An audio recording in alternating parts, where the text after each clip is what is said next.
Welcome to Doncaster Unitarian and Free Christian Church. We usually meet in our church on Hallgate in the heart of Doncaster, but we can't do that today because of coronavirus. Since coronavirus, we usually meet on Zoom, but we can't do that today because of Zoom technical issues that are going on everywhere at the moment. So instead, we're offering a service via YouTube, and perhaps we can have a chat online afterwards. Now, we may not be in the church, but that doesn't matter because we are the church. I'm going to open with a reading called When Life is Messy, and this reading is by Richard S. Gilbert. It is easy to pray when the sun shines, and we are grateful for another glorious day of being. It is hard to pray when wind and rain and thunder plague our every step and spoil our every plan. It is easy to be virtuous when life goes well, and our existence is a journey from bliss to beauty and back. It is hard to be virtuous when life assaults us, and our very being is a pilgrimage from bad to worse to worst. It is easy to be cheerful when health bursts in us, so that we can feel the very pulse of life. It is hard to be happy when pain and fatigue beset us, and we wonder if we can go on. It is easy to do good when our goodness is rewarded, and we feel the power of pride and accomplishment. It is hard to do good when we suffer for our efforts, and are troubled because we've been misunderstood. It is easy to feel religious impulses well up inside us, when inspiration lives at our elbow and walks on our path. It is hard to feel religious when we are tired with work to be done, and discouragement seems to mark our every move. O God of order and neatness, we give thanks for all that is good. We are grateful for manifold blessings bestowed upon us. O God of chaos and disorder, be with us also when life is messy. Bless our coming in and our going out from this day forth. And now I will light our chalice and then say a few chalice lighting words.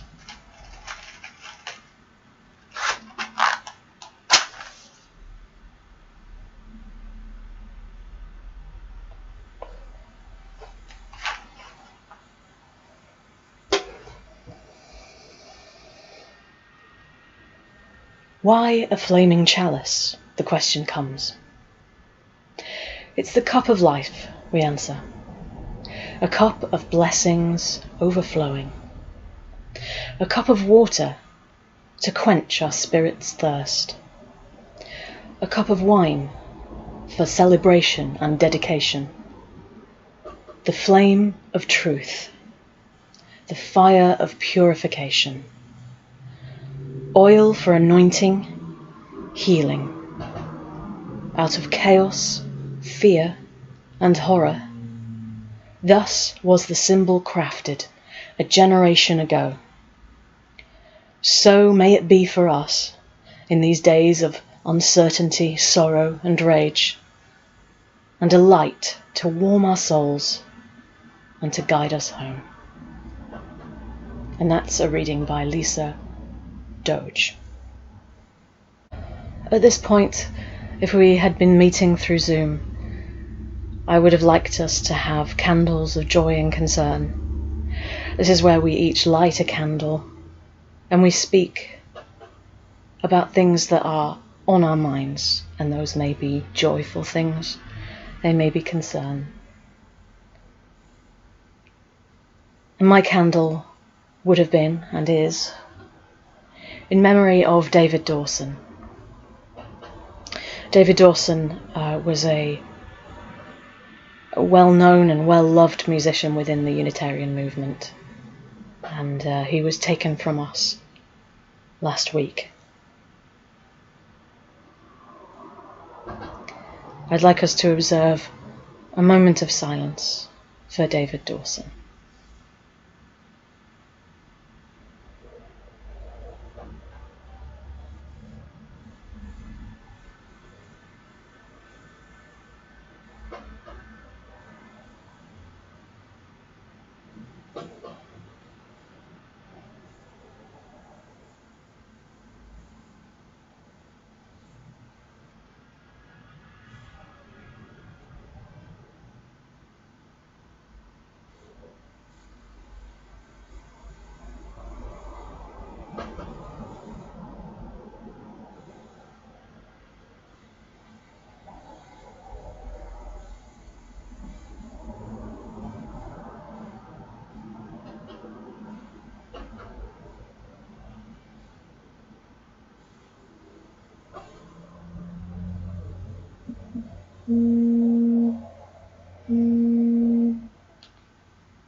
Psalm 23. The Lord is my shepherd, I shall not want. He makes me lie down in green pastures. He leads me beside still waters. He restores my soul. He leads me in right paths for his name's sake. Even though I walk through the darkest valley, I fear no evil, for you are with me. Your rod and staff, they comfort me. Psalm 46, 1-5. God is our refuge and strength, a very present help in trouble. Therefore we will not fear, though the earth should change, though the mountains shake in the heart of the sea, though its waters roar and foam, though the mountains tremble with its tumult. There is a river whose streams make glad in the city of God, the holy habitation of the Most High. God is in the midst of her. She shall not be moved. God will help her when the morning dawns.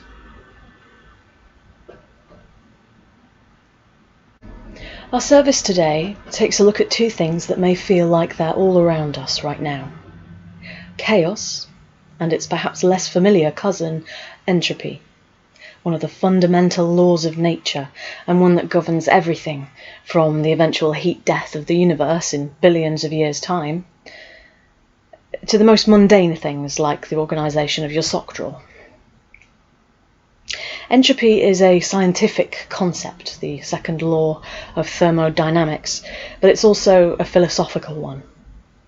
It's the basic natural tendency of things to fall apart if you don't look after them. So it affects our relationships, our homes, our careers, and even the planet. This is a quote from John Green in the book Looking for Alaska. Everything that comes together falls apart. Everything. The chair I'm sitting on. It was built, and so it will fall apart. I'm going to fall apart, probably before this chair. And you're going to fall apart. The cells and organs and systems that make you, they came together, grew together, and so must fall apart. The Buddha knew one thing science didn't prove for millennia after his death. Entropy increases. Things fall apart. If I had a pendulum right now, then I would be able to demonstrate entropy to you. So let's say I initially give it some energy. It's not just going to keep going forever. If I don't give it any more energy, it would eventually slow down and then eventually stop. We can see the same thing in a cube of ice. Without the electricity that runs the freezer that keeps it cold, that cube of ice will melt into a puddle. If you were to film those things happening, and you were to watch that film both forwards and backwards, you would know which way was which. That's because no pendulum will spontaneously start moving all on its own, and no puddle of water will ever gather together to make a cube of ice. So entropy is one of the few concepts that actually provides existence for time itself. As Stephen Hawking said in A Brief History of Time, the increase of disorder or entropy is what distinguishes the past from the future, giving it a direction to time. There's even a theory out there, and I like this. It's a theory that helps to explain the missing dark matter in our universe. And this theory is that an opposite universe might also exist, one where time runs backwards, and where things left to their own devices would organise themselves instead of falling apart. Wouldn't that be marvellous? At the very moment you realised you'd forgotten all about your cup of tea, you'd pick it up and it'd be piping hot. Meanwhile, the cells in your body would be getting younger. The shelves would be dusting themselves incredibly slowly. And when you go to sleep tonight, it's possible that a burglar might break in and bring you a new TV. But we don't live in that universe. What all of this means is that we live in a chaotic reality. And with current global events as they are, that chaos and disorder feels greater than ever. No doubt each and every one of us is bewildered by the changes we're experiencing and the loss of control and predictability in our lives. But chaos, change, entropy, it's actually nothing new. Brian Cox explains on Wonders of the Universe.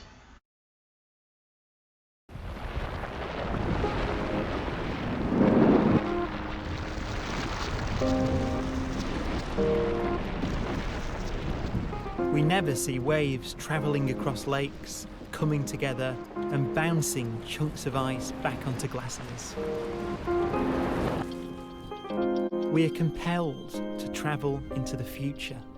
And that's because the arrow of time dictates that as each moment passes, things change. And once these changes have happened, they are never undone.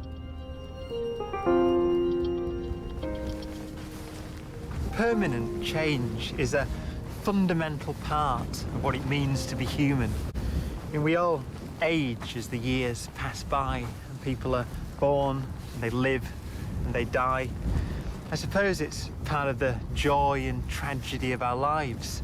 But out there in the universe, those grand and epic cycles appear eternal and unchanging. But that's an illusion. See, in the life of the universe, just as in our lives, everything is irreversibly changing. Reflections from the River. A reflection by Burton D. Carley.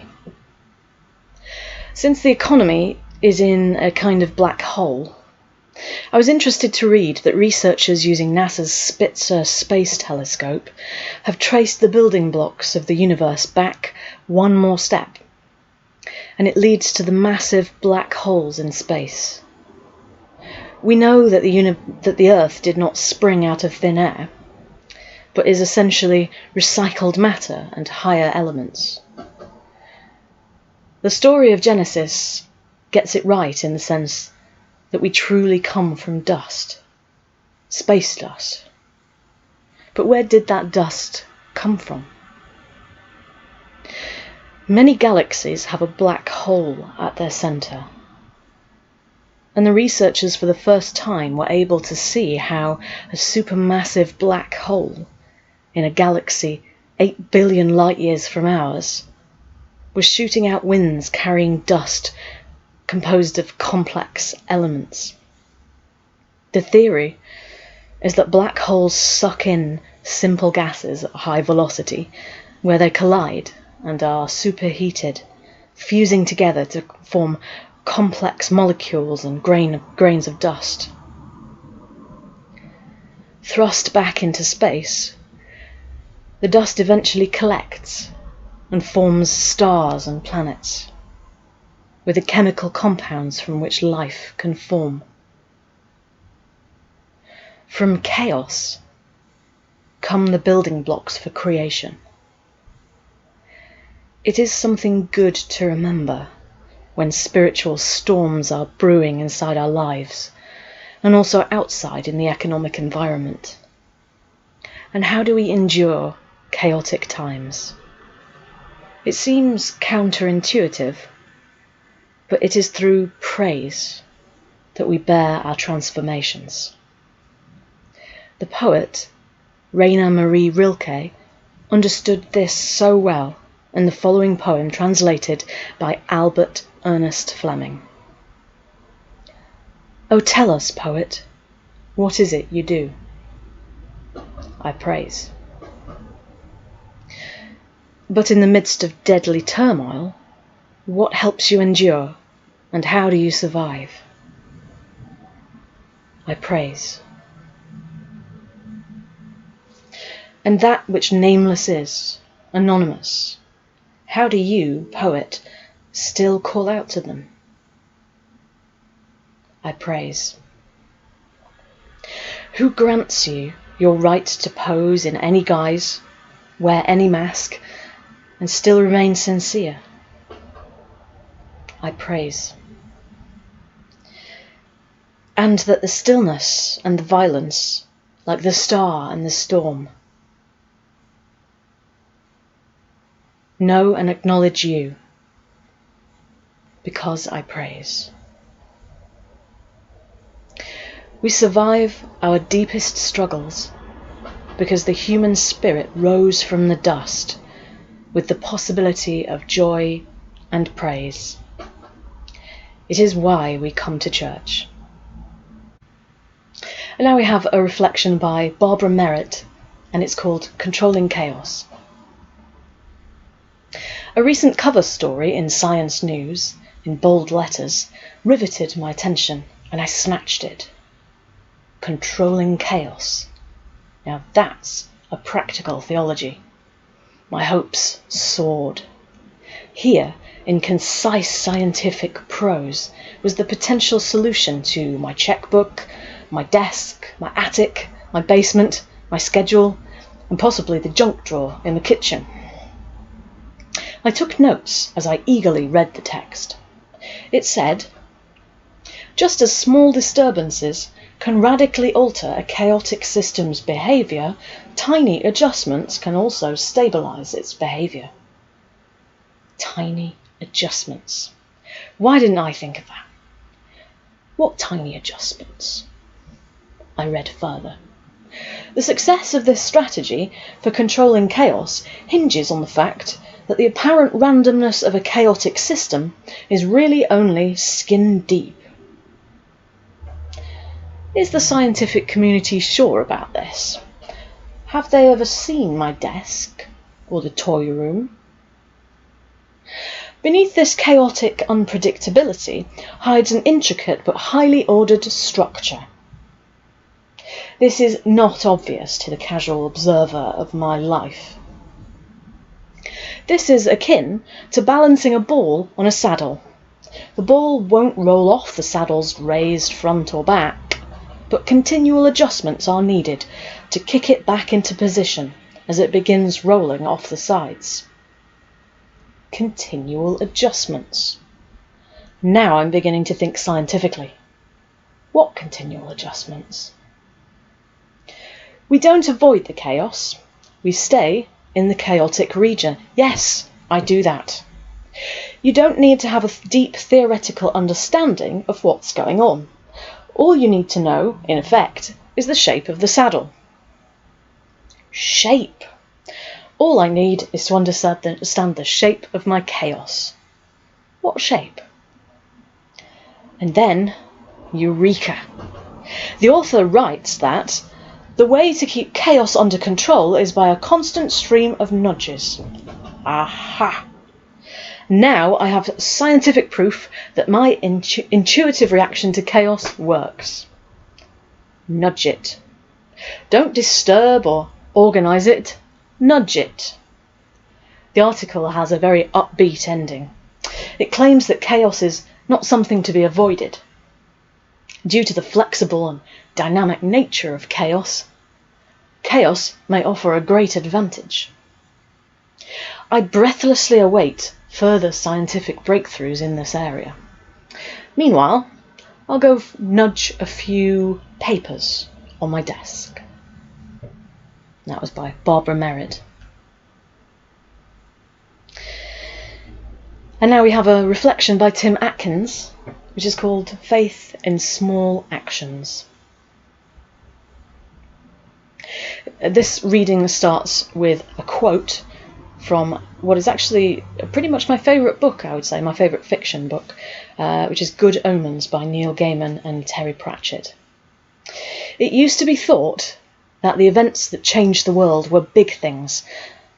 Things like big bombs, maniac politicians, huge earthquakes, or vast population movements.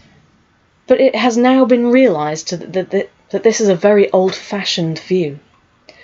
The things that really change the world, according to chaos theory, are the tiny things. A butterfly flaps its wings in the Amazonian jungle, and subsequently a storm ravages half of Europe. And now we're back to Tim Atkins' reflection. When I first learned about chaos theory during the summer before my 8th grade year, I never expected it to have such a profound impact on my spirituality. Meteorologist Edward Lawrence first discovered the chaos theory when he realised that one small, infinitesimally small change can lead to a dramatically different result. And he proved it with maths.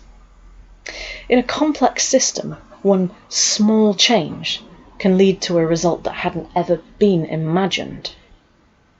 Meteorologists dubbed this the butterfly effect, which hypothesises that a butterfly flapping its wings in one part of the globe could cause a tornado in another. The weather system is too complex to fully ever be predicted. One small change, the butterfly flapping its wings, could lead to a dramatically different result in the end. The more complex the system, the more likely it is that a small change can have a drastic impact.